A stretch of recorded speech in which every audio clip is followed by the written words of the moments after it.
Les Panama Papers n'ont pas épargné le Royaume-Uni ni les proches de son gouvernement.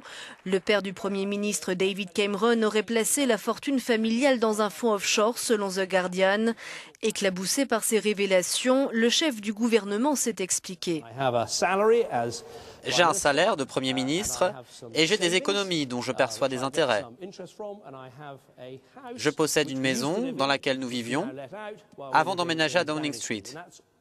Et c'est tout ce que je possède. Je n'ai pas d'actions, ni actifs, ni compte offshore, rien de tout cela.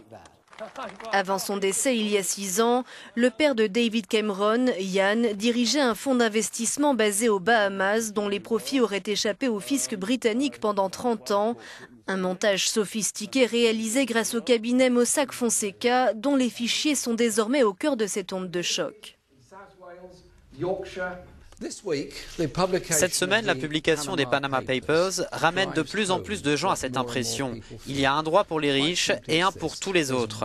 Et il est grand temps de sévir contre les paradis fiscaux. Depuis 2010, la lutte contre l'évasion fiscale a permis au Royaume-Uni d'empocher 2 milliards de livres.